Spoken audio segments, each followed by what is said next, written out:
হয় নমস্কাৰ, মোৰ অন্য এটা ভিডিঅ'লৈ আপোনালোকক স্বাগতম জনাই আজি আৰম্ভ কৰিলোঁ মোৰ ইউটিউব চেনেল। চ' আজি মই আপোনালোকক দেখুৱাব বিচাৰিছোঁ এটা অদ্ভুত বস্তু।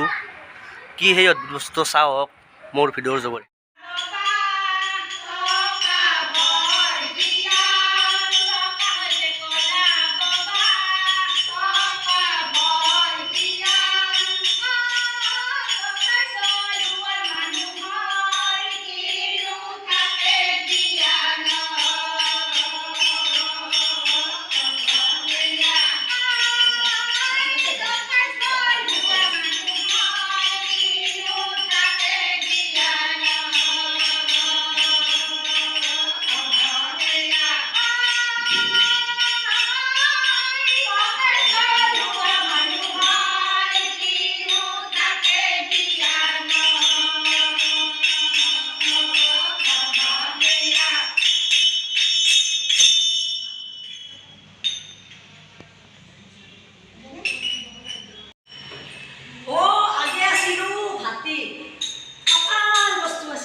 এতিয়া উজনীয়া মুখখন হৈছে উজনীয়া হয়।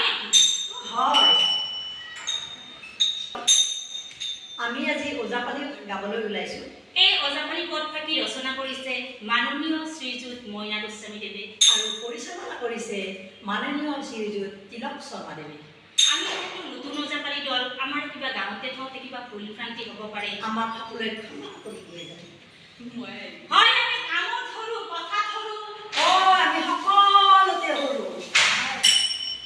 হয় নহয়? আমি সকলোতে সৰু।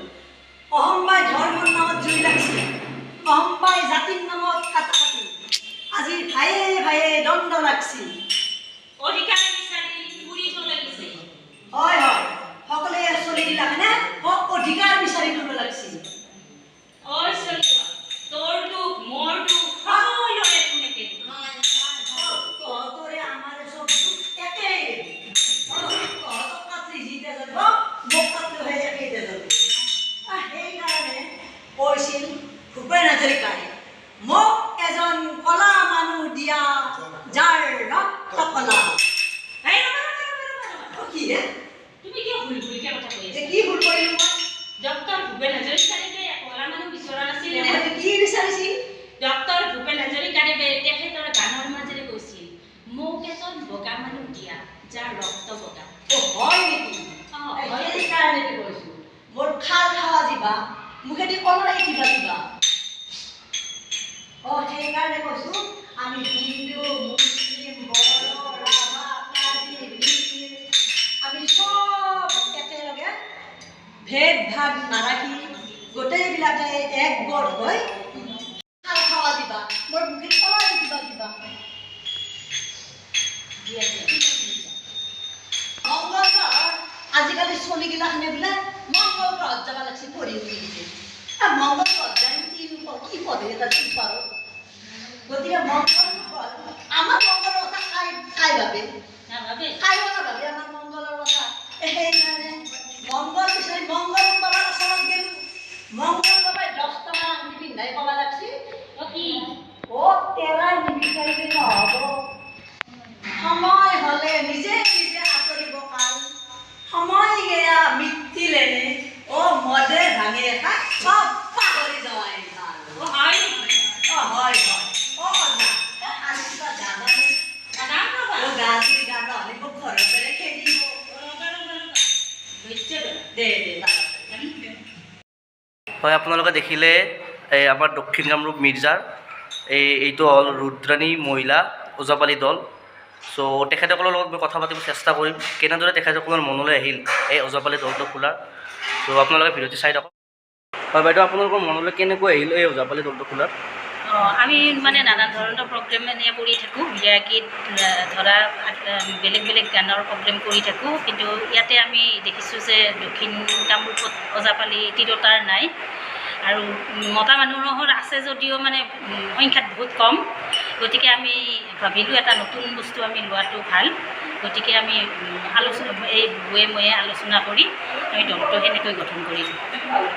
কিমানজন পালি আছে? এবাৰ পালি আমাৰ চাৰিজন। আমাৰ 4জনী পালি আৰু এয়া ডাইনে পালি আৰু মই নমস্কাৰ, মই ডাইনাপালি। আৰু আমাৰ এই প্ৰগ্ৰেমটো আমি কৰিম বুলি বহুদিনৰ পৰা মানে মনস্থ কৰিছোঁ যদিও আমি এইকেইদিন মানে বহুত খুব কষ্ট কৰি আমি এইখিনি পালোহি। আৰু আমি বিহুৰ হওক, বিহু গীতৰ, বিয়া গীতৰ এইবিলাক সকলোতে আমি আগবাঢ়ি আছোঁ। কিন্তু আমি ওজাপালি দক্ষিণ কামৰূপ মহিলাৰ ওজাপালি প্ৰথম ওজাপালি হয়তো মানে আৰু বেলেগত হয়তো দেখা নাই আমি আৰু শুনাও নাই। এইখিনি মানে আমি আগবাঢ়ি আহিছোঁ। অসমত এইটোৱে নেকি প্ৰথম মহিলা? হয়, বৰ্তমান প্ৰথম আমিয়ে অসমীয়া মহিলা। আমি এতিয়ালৈ শুনা নাই, দেখাও নাই, গতিকে আমিয়ে প্ৰথম। আমাৰ গুৰু হ'ল তিলক চন্দ্ৰদেৱ আৰু ইয়াৰ যিখিনি পদ লিখিছে তেখেত হ'ল মইনা গোস্বামীদেৱ। তেখেতৰ মানে এটা মেছেজ এটা থকা কাৰণেহে আমি ৰাইজক এটা মেছেজ দিবলৈ আমি এইটো ওলাইছোঁ। বৰ্তমান আমি ভগৱানৰ বা কিবা তেনেকুৱা বৰ্তমান লোৱা নাই। আমি বৰ্তমান মানে মেছেজ যাতে মানুহৰ কাষত যায়, তেখেতৰ ভাল লাগিল। এই মেছেজটোৰ কাৰণে আমি প্ৰথমতে আমি আগবাঢ়ি আছোঁ। আপোনালোকৰ ঘৰৰ পৰা কেনেকুৱা ছাপোৰ্ট? ছাপোৰ্ট আছে আমাৰ ঘৰত, খুব ছাপোৰ্ট কৰিছে, খুব ভাল পাইছে। ল'ৰা ছোৱালী, মোৰ বোৱাৰীও আছে, তেওঁ ভাল পাইছে, ল'ৰাই ভাল পাইছে। আৰু আমাৰ দাদা বৌহঁত যিবিলাক আছে, মই প্ৰত্যেকে মানে সুধি চাইছোঁ আৰু বস্তুটো ভাল নে বেয়া। কৈছে নাই নাই, এইটো সংস্কৃতি, এইটো জীয়াই ৰাখিব লাগে, ভালহে এনেকৈ কৈছে চবে। আৰু পিছত আৰু আমি এনেকৈ আগবাঢ়ি আহিছোঁ। দক্ষিণ কামৰূপ অগ্ৰণী মহিলা মঞ্চৰে তাৰ পৰা ওলাই আহি তেখেতসকলে আমাক মাতিলে, আমিও সংগ্ৰহ কৰোঁ। আমি পুৰাতন নেতা যিহেতু ঘৰৰ পৰাও আমি সেইখিনি ছাপোৰ্ট পাইছোঁ, ওলাই আহিব দিছে। ঘৰত আপোনালোকে একো কোৱা নাই? কোনে? আপোনাৰ ল'ৰা ছোৱালী হওক, আপোনালোকৰ ল'ৰা ছোৱালীবিলাক একো কোৱা নাই?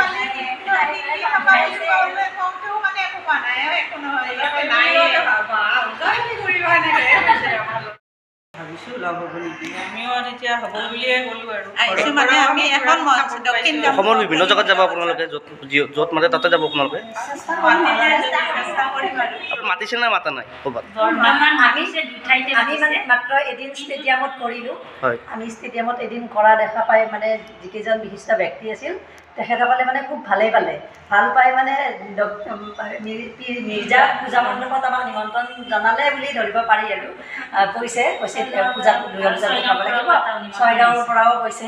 আমি তথাপি মানে এতিয়া মানে কিমান আগবাঢ়িব পাৰোঁ সেইটোহে ডাঙৰ কথা। আপোনালোকে গমেই পালে, এটি সমাজৰ মেছেজ তেখেতসকলে দিব বিচাৰিছে, যিটো আমাৰ বৰ্তমান ঘটনা ঘটি থাকে, আমাৰ সমাজত যিবিলাক ঘটনা ঘটি আছে, তেখেতসকলে এই মেছেজটোৰ যোগেৰে আজি এই ওজাপালি ধৰা আৰম্ভ কৰিছে। চ' আপোনালোকে মাতক, তেখেতসকলক নিমন্ত্ৰণ দিয়ক। আপোনালোকে মই ডেছক্ৰিপশ্যনত তেখেতসকলৰ ফোন নম্বৰটো দি দিম, আপোনালোকে তেখেতসকলক নিমন্ত্ৰণ জনাওক। আৰু আপোনালোকে তেখেতসকলৰ যি ওজাপালি পৰিৱেশন কৰে তেখেতসকলক চাই লওক।